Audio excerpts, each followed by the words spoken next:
President, Iran's foreign ministry says you're not telling the truth when it comes to productive conversations to end the war. Well, they're going to have to get themselves better public relations people.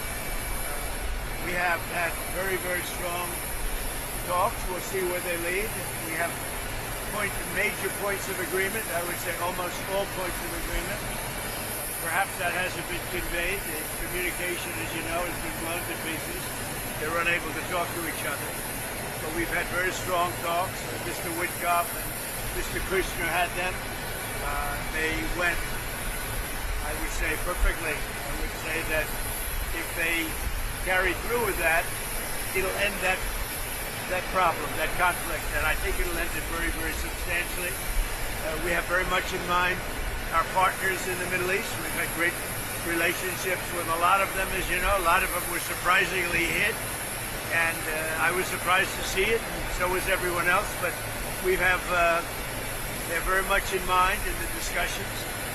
So the discussions took place yesterday. They went into yesterday evening. They want very much to make a deal. We'd like to make a deal too. We're going to get together today by probably phone because it's very hard to find a country. It's very hard for them to get out, I guess. But we'll at some point very, very soon meet. We're doing a 5-day period. We'll see how that goes. And if it goes well, we're going to end up with settling this. Otherwise, we just keep bombing our little hearts out. Who are you speaking with in Iran? A top person. Don't forget, we've wiped out the leadership phase 1, phase 2, and largely phase 3. But we're dealing with a man who I believe is the most respected and the leader. It's a little tough. They've wiped out everybody. Is that the Supreme Leader? No, not the Supreme Leader. We don't. Well, nobody heard of the second Supreme Leader, the son. Nobody. We have not heard from the son. Every once in a while, you see a statement made, but we haven't. We don't know if he's living. But the people that seem to be running it, and they seem that based on really fact, because things they've said have taken place. Can you say what that is? I can't. Mr. President, I know you deployed. I don't want him to be killed. Okay, I don't want him to be killed. Mr. President, nobody wants to be that. Nobody wants that job right now. You know, nobody's exactly looking forward to being the head of that particular country. But perhaps we'll be able to solve that problem. Mr. President, you've deployed ICE agents to American Who are you with? Newsman, sir. You've deployed ICE. You're not doing a very good job. You deployed ICE agents. You're not doing a good job. Did you hear me? Okay, go What ahead. exactly do you want from You these believe it? I'm talks? taking CNN over Newsmax. What exactly are you looking for in these talks, Mr. President? We're looking for all of the things that we've been talking about. We want to see no nuclear bomb, no nuclear weapons, not even close to it. Low key on the missiles. We want to see peace in the Middle East. We want the nuclear dust. We're going to want that, and I think we're going to get that. We've agreed to that. Yeah, we've agreed to that. You want the enriched uranium before you can end this. And we want no enrichment, but we also want the enriched uranium. If this happens, it's a great start for Iran to build itself back, and it's everything that we want. And it's also great for Israel, and it's great for the other Middle Eastern countries, Saudi Arabia, UAE, Qatar, all of them, Kuwait and Bahrain in particular. So it's great for all of them. I don't think he's going to be a Newsmax wrong again. If these talks go well and you reach a ceasefire with Iran, do you believe Israel would abide by that agreement? I think Israel will be very happy with what we have. We just spoke to Israel a little while ago. I think they'll be very happy. This will be peace for Israel, long-term peace, guaranteed peace. If this happens, I can't guarantee it, but I think it's going to. My life is a deal. That's all I do is deals my whole life. I think this is something that's going to happen. And why wouldn't it happen? So tomorrow morning sometime, their time, we were expected to blow up their largest electric generating plants that cost over $10 billion to build. It's a very good one. There was no dearth of money. And one shot, it's gone. It collapses. Why would they want that? So they called, I didn't call, they called They want to make a deal. And we are very willing to make a deal. It's got to be a good deal. And it's got to be no more wars, no more nuclear weapons. They're not going to have nuclear weapons anymore. They're agreeing to that. Any of that stuff, there's no deal. You said you're going to get the enriched uranium. How are you going to get the enriched Well, uranium? Are you going to send it's very easy. If we have a deal with them, we're going down and we'll take it ourselves. Can I ask you, the Treasury lifted sanctions on Iranian oil that was out to sea. You criticized President Obama for giving Iran $1.7 billion. Well, I just want to have as much oil in the system as possible. But Iran is And we don't even know if Iran gets that money. Frankly, I think it's very hard for them to get it. But you have ships that are out there that are loaded up with oil. Rather than keep it there, I would rather see it go to the system. Any small amount of money that Iran gets is not going to have any difference in this war. But I want to have the system be lubricated. even $14 billion from the government. Where's the $14 billion? Because the inflated price, they get $14 billion from the... I don't think they're getting the money. I could tell you, when this is all over, I will tell you who's getting the money. Why are you sending the Marines from California, given that it'll take them weeks to arrive? Is the intention to police the strait or take off? What are you doing? Well, it's been reported that there are Marines that left California, left San Diego, left Why are they headed there now? Well, let me ask you this. If you were in my position, and I asked you that question, do you really believe I'd give you that? It's a crazy question. Are we directly talking with Iran? How is that different from what Russia is doing in Ukraine by any Ukrainian government? Well, I think it's a lot different. And if you look at the nuclear weapons that they wanted to have, that they wanted to possess, a lot of things are different. I'm not a fan of what Russia's doing either, just so you understand. All right? But it's a lot different. You're talking about a country that has been evil for 47 years. They've been horrible. Death all over the world. Not just us. Look at the way they attacked unexpectedly all of those countries surrounding them. It was not supposed to. Nobody was even thinking about it. But they wanted to take over the Middle East and they wanted to knock out Israel permanently. If they had a nuclear weapon, they would have been able to. Are we directly talking with Iran? Look, I'm not a fan of the guy. If you look at, and you never cover this, if you look at his troops or whatever he went on, his ex-troops, if you look at his troops or his statements, he was all for everything. All of a sudden, he wasn't. He was a man that I met at Dover. He came and his wife was killed. He remarried fairly quickly.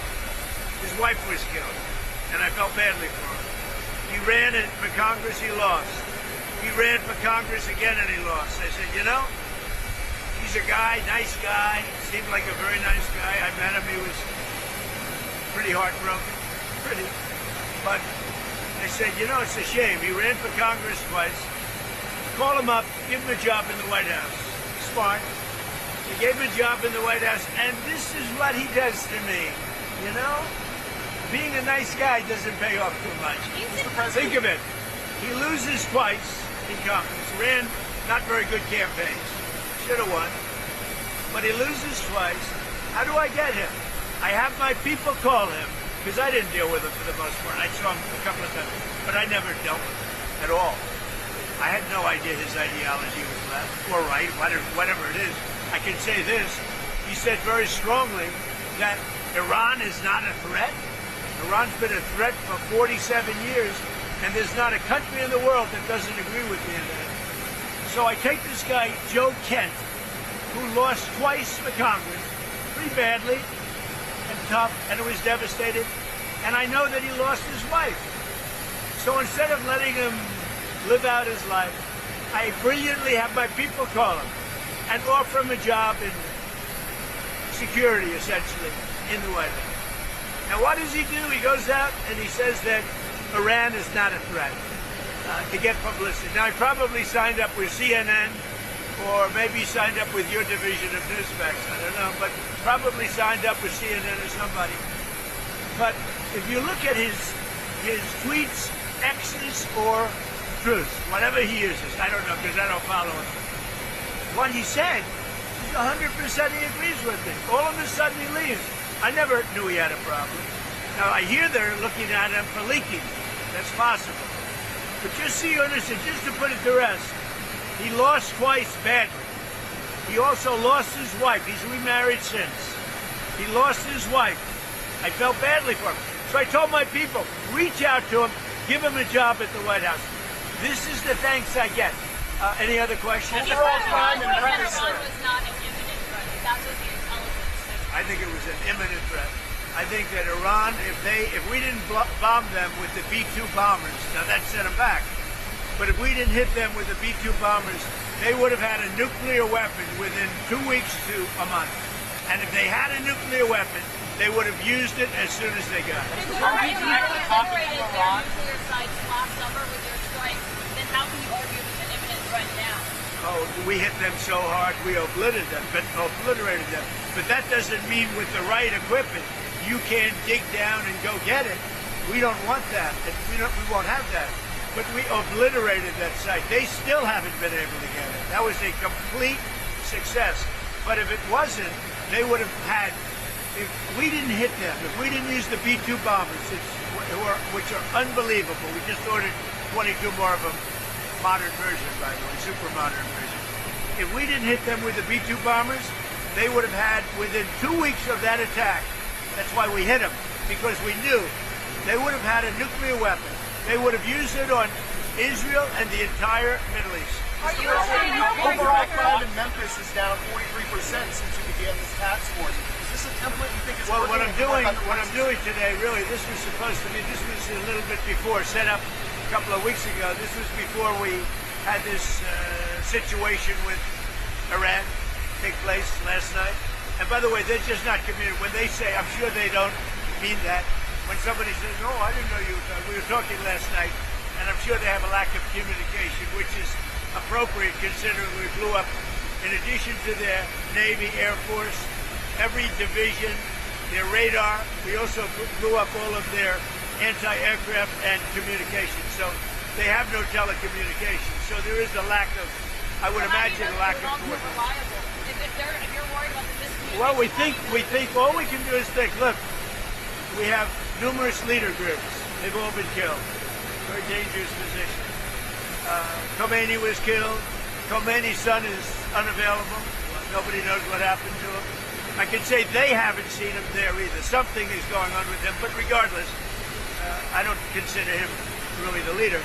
But they do have some leaders left because we blew up group number 1, group number 2, a lot of group number 3.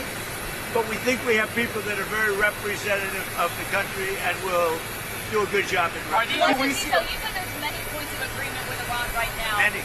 What can you give us a Many, like 15 points. 15 that points. Iran has said yes to? Well, they're not going to have a nuclear weapon. That's number 1. That's number 1, 2, and 3. They will never have a nuclear weapon. They said yes to that? They've agreed to that. What about the Strait of Hormuz? Who's going to be in control of that? That'll be opened very soon if this works. How soon? And who's in control of it? Will Iran still be able to control the flow of oil? Be jointly controlled. By who? Maybe me. You want the United States to be in Me control and of the Ayatollah, whoever the Ayatollah is, whoever the next Ayatollah. Look, and there'll also be a form of a very serious form of a regime change. Now, in all fairness, everybody's been killed from the regime. They're really starting off. There's automatically a regime change. But we're dealing with some people that I find to be very reasonable, very solid. The people within know who they are. They're very respected. And maybe one of them will be exactly what we're looking for. Look at Venezuela, how well that's working out. We are doing so well in Venezuela with oil and with the relationship between the president-elect and us.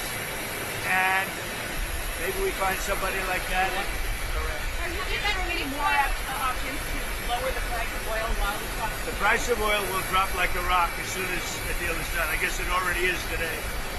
No, we have a very serious chance of making a deal. That doesn't guarantee anything. I'm not guaranteeing anything. I'm not going to come out here in a week or 2 weeks and have you all say, oh, you said, I didn't say anything. All I'm saying is we are in the throes of a real possibility of making a deal. And I think if I were a betting man, I'd bet for it. But again, I'm not guaranteeing anything.